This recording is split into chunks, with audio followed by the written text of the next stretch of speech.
السلام علیکم ورحمۃ اللہ وبرکاتہ۔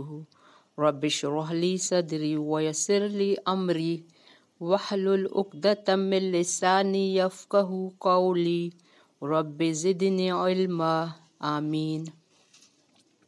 اللہم صلی علی محمد وعلی آل محمد کما صلیت علی ابراہیم وعلی آل ابراہیم انک حمید مجید۔ اللہم بارک علی محمد وعلی آل محمد کما بارکت علی ابراہیم وعلی آل ابراہیم انک حمید مجید۔ سورۃ فاتحہ قرآن مجید کی سب سے پہلی سورت ہے جس کی احادیث میں بڑی فضیلت آئی ہے۔ فاتحہ کے معنی آغاز اور ابتدا کے ہیں، اسی لیے اسے الفاتحہ یعنی فاتحۃ الکتاب کہا جاتا ہے۔ اس کے اور بھی متعدد معنی متعدد نام احادیث سے ثابت ہیں، مثلاً ام القرآ، سبع مثانی، القرآن العظیم، الشفاء، الرقیہ، دم وغیرہ من الاسماء۔ اس کا ایک اہم نام الصلاۃ بھی ہے، جیسا کہ ایک حدیث قدسی میں ہے کہ اللہ تعالیٰ نے فرمایا قسمت الصلاۃ بینی و بین عبدی۔ صحیح مسلم کی حدیث ہے، میں نے صلاۃ نماز کو اپنے اور اپنے بندے کے درمیان تقسیم کر دیا ہے۔ مراد سورۃ فاتحہ ہے، جس کا نصف حصہ اللہ تعالیٰ کی حمد و ثنا، اس کی رحمت و ربوبیت، عدل و بادشاہت کے بیان میں ہے، اور نصف حصے میں دعا مناجات ہے جو بندہ اللہ کی بارگاہ میں کرتا ہے۔ سورۃ فاتحہ ضرور پڑھا کرو، کیونکہ اس کے پڑھے بغیر نماز نہیں ہوتی۔ یہ آپ صلی اللہ علیہ وآلہ وسلم نے فرمایا ہے۔ یہ ابو داؤد، ترمذی اور نسائی کی روایت ہے۔ اسی طرح ابو ہریرہ نے اسے مروی ہے کہ نبی صلی اللہ علیہ وآلہ وسلم نے فرمایا کہ امام کے پیچھے بھی ہم نماز پڑھتے ہیں، اس وقت بھی فاتحہ کو دل میں پڑھا کرو۔ حضرت ابو ہریرہ رضی اللہ سے فرمایا اقرأ بہا فی نفسک، امام کے پیچھے تم سورۃ فاتحہ اپنے جی میں پڑھا کرو، باقی قرات خاموشی سے سنو۔ مذکورہ دونوں حدیثوں سے واضح ہوا کہ قرآن مجید میں جو آتا ہے کہ وَإِذَا قُرِئَ الْقُرْآنُ فَاسْتَمِعُوا لَهُ وَأَنصِتُوا، سورۃ اعراف میں جب قرآن پڑھا جائے تو سنو اور خاموش رہو۔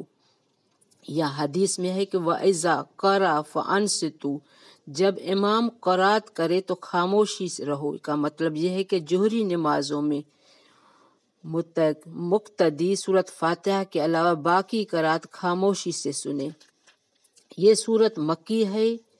مکی یا مدنی کا مطلب یہ ہے کہ جو صورتیں ہجرت 13 نبوت سے قبل نازل ہوئیں وہ مکی ہیں، خواہ ان کا نزول مکہ مکرمہ میں ہوا ہو یا اس کے اطراف و جانب میں، اور مدنی وہ صورتیں ہیں جو ہجرت کے بعد نازل ہوئیں، خواہ مدینہ یا اس کے اطراف میں نازل ہوئیں یا اس سے دور۔ بسم اللہ کے بابت اختلاف ہے کہ آیا یہ ہر سورت کی مستقل آیت ہے یا ہر سورت کی آیت کا حصہ ہے۔ سورت فاتحہ کی ایک آیت ہے کہ یا یہ بھی ایک سورت ہے۔ سورت فاتحہ سے پہلے ہم بسم اللہ ضرور پڑھتے ہیں۔ بسم اللہ آغاز میں اقرا ابدا یا اتلو محفوظ ہے، محذوف ہے، یعنی اللہ کے نام سے پڑھتا یا شروع کرتا یا تلاوت کرتا ہوں۔ ہر ایک کام شروع کرنے سے پہلے بسم اللہ پڑھنے کی تاکید کی گئی ہے، چنانچہ حکم دیا گیا ہے کہ کھانے کے وقت، ذبح کرتے وقت، وضو اور جماع سے پہلے بسم اللہ پڑھو۔ تاہم قرآن کریم کی تلاوت کے وقت بسم اللہ الرحمن سے پہلے اعوذ باللہ من الشیطان الرجیم پڑھنا ضروری ہے۔ یہ دلیل ہے فَإِذَا قَرَأْتَ الْقُرْآنَ فَاسْتَعِذْ بِاللَّهِ مِنَ الشَّيْطَانِ الرَّجِيمِ، یعنی جب تم قرآن کریم پڑھنے لگو تو اللہ کی جانب سے شیطان رجیم سے پناہ مانگو۔ اعوذ باللہ من الشیطان الرجیم، بسم اللہ الرحمن الرحیم۔ سورۃ فاتحہ Alhamdulillahi Rabbil Alameen Ar-Rahmanir Rahim Maliki Yawmiddin Iyyaka na'budu wa iyyaka nasta'in